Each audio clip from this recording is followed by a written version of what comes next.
Cardinals Seahawks. I had no faith that the Cardinals could win this game. I saw them lose to the Panthers and the Lions, and I went, how is this team? And I was very high on the Cardinals going into the year. And despite the fact that I predicted them to do so well and they're 5-2, like you would think, oh yeah, of course you're going to bet on the Cardinals. I actually was not confident that the Cardinals could win this game on Sunday. I'm like, this team has struggled against, Panthers, the Lions. I thought they didn't play very well despite destroying the Cowboys a couple weeks ago. And I'm like, how can the Cardinals go into Seattle? I guess it's at home in the desert. How can they beat Seattle in a primetime moment? I was very skeptical of the Cardinals. Well, it was a wild game. It was really fun. The Cardinals won 37-34 in overtime. I was wrong. Don't mind being wrong. I like the Cardinals a lot. I like what they're doing. Made me happy. Probably, despite me not thinking they were going to win this game, this will help my overall prediction for them that I made, in September. And Seattle was literally up the entire game until it was tied going into overtime. The first time the game, other than 0-0, was tied, was going into overtime. And the only time Arizona ever had more points than Seattle, the only time Arizona had the lead the entire game, was at the very end of overtime when they won. And it's worth noting, this was a long game. This is a 60-minute game plus another 9 minutes and 40 seconds. That's 69 minutes, nice, and 40 seconds of overtime. And that entire time, one game and basically an entire overtime period, Seattle did not have an entire sack. Not once. And you can say, well, hey, Kyler Murray's incredibly elusive, and sure, you still got to find a way to... You're playing that much football, you don't get a sack. That's kind of an indictment on you as a franchise. And that's why Seattle traded for the Bengals defensive end, Carlos Dunlap, in my opinion. They're like, we just need somebody to generate a pass rush. I think that's a good trade for everybody. The Bengals got an improvement on their offensive line, and they traded away. They hopefully got a better offensive lineman that helps them. And the Seahawks got a defensive lineman, a defensive end, that they are praying, Carlos Dunlap. And I would think he can. He's the leader of sacks for the Bengals. You would think he's going to help Seattle finally get some pass rush going up there in Seattle. Now, there was a lot of craziness in this game. There was that moment where DK Metcalf ran down an interception. Remember, on the goal line, Russell Wilson throws an interception. Budda Baker catches it. He's running down the sideline. And, I have never seen somebody... And it's really hard. It's one thing to beat somebody in a race. It's hard to catch another human being. If someone has a head start on you, you have to run so much faster than them to catch up to them and overtake them and then catch and tackle them. Like you see this in Formula One all the time. It's one thing to start next to each other and win a race, but catching up to somebody is incredible. And DK Metcalf is not a Formula One car. He's not a scooter. He's not a skateboard. He's a human being. And I was so blown away watching DK Metcalf chase down Budda Baker. It's like, that's just an impressive play. A human being doing an impressive thing. And can you imagine DK Metcalf chasing you down? If I could think of like my all-time nightmares that I don't want to have happen to me, and I know I made a video criticizing DK Metcalf, so maybe someday I'll have a nightmare where DK Metcalf is like, oh yeah? Think I'm going to fail in the NFL?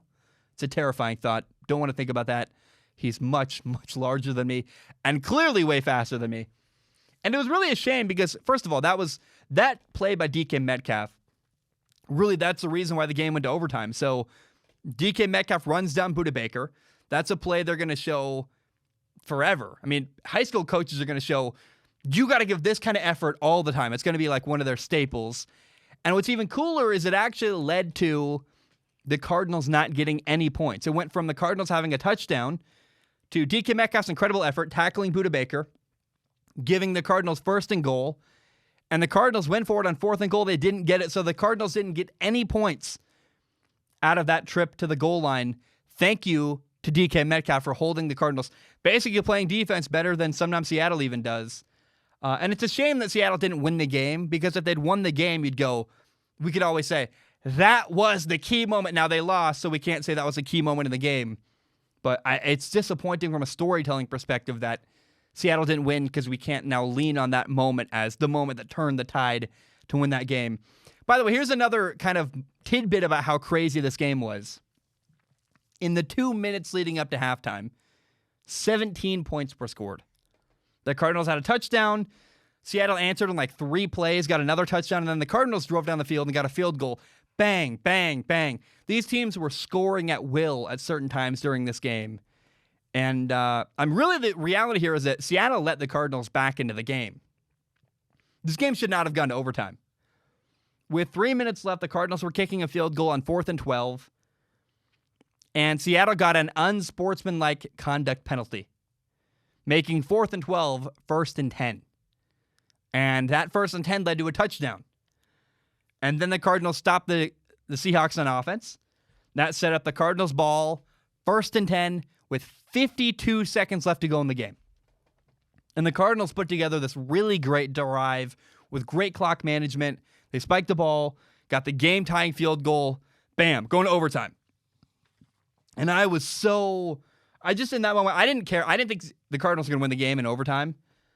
And I was just like, what? That was such an impressive drive by this young quarterback. And by the way, Kyler Murray grew up in this game. There was a moment where Kyler Murray, first of all, there was a horrible play. I think it was the start of the third quarter where the Cardinals threw a screen to the right. And Bobby Wagner tears through, blows up the screen. And you have a tight end blocking 2 dudes. And so you have a tight end and a receiver matched up on 2 people. And the tight end gave a horrible effort.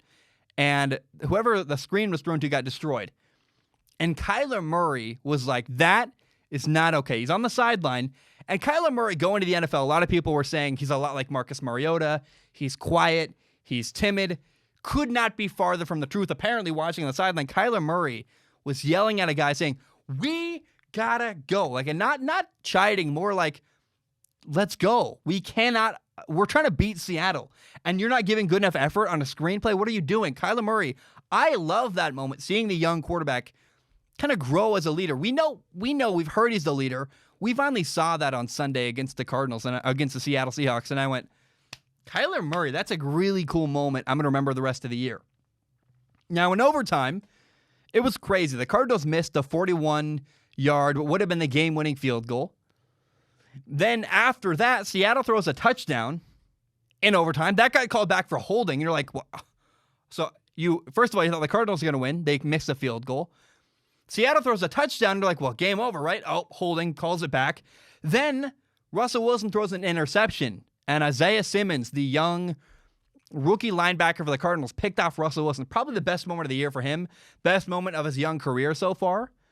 Then the Cardinals hit the game-winning field goal. They missed from 41. They hit the field goal from 48 yards. They win the game, 20 seconds left. 37-34. What a crazy game. Just a really... From a fan perspective, oh my gosh, on the edge of my seat, ton of fun, really enjoyable, and what a wonderful, wonderful experience. I want to talk about DeAndre Hopkins. He had a big day. DeAndre Hopkins had 10 catches for 103 yards and a touchdown. Hey, this long, beautiful touchdown on the left sideline where he beat man coverage, and I went watching that, and there's that great video of Kyler Murray catching the ball, smiling really big, like, I know this is going to work, launching the beat ball down the left sideline. And I've been waiting for that moment all year, the moment where DeAndre Hopkins and Kyler Murray finally start to click.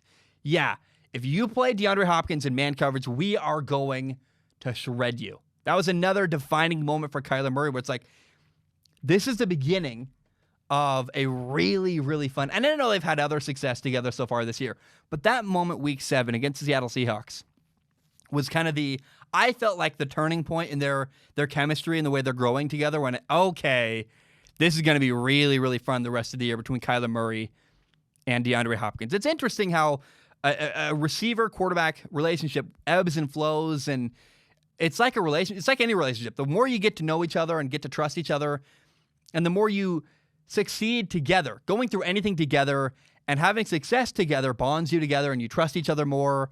That was somewhat of a defining moment so far in the Kyler Murray, DeAndre Hopkins relationship. Now, people also need to be aware of the Cardinals tight end, Dan Arnold. He's not much of a blocker, but he's a really good route runner. Nobody talks about him, Dan Arnold.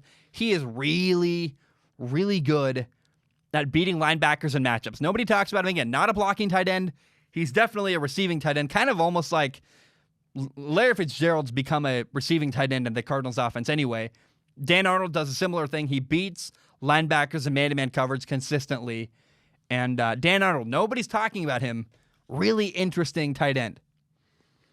And the broadcast noted this. I think it's worth pointing out as well. They had a whole really cool segment talking about, I think it was called the Desert Do-Over. That's what it was called. And pointing out how it's really absurd to go from, you draft a quarterback, Josh Rosen, you hire a head coach, Steve Wilks, and then after 1 year, they fire Steve Wilks and they got rid of Josh Rosen. That never happens. You trade up to get a quarterback in the top 10, and then you don't keep him after 1 year, and you fire the coach you just hired with, again, you're still paying the guy. He's got dead money on the contract. And the broadcast pointed this out. I wanted to piggyback on this. They pointed out how, and I guess these are my words, not theirs, really, but it's a patient owner. It's an owner who's understanding of the bigger scheme here, saying, yeah, I know that's crazy. I know we just hired this guy. I know we just drafted this guy. But to say, instead of firing the general manager who said, we can do better, the owner said, I trust you guys. Here, use my money. Let's do the right thing.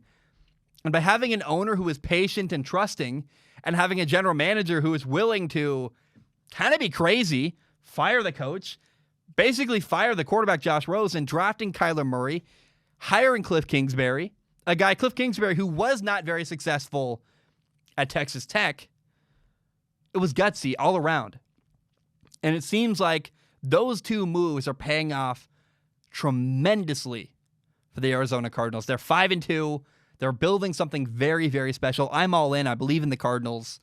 And, man, it's just cool how you have to take risks to get ahead in life. But there are so many moments where you're at an inflection point. You're scared. It feels crazy. Like, you just hired this guy. You just drafted Josh Rosen. What do you mean you're going to give up on them to go get better?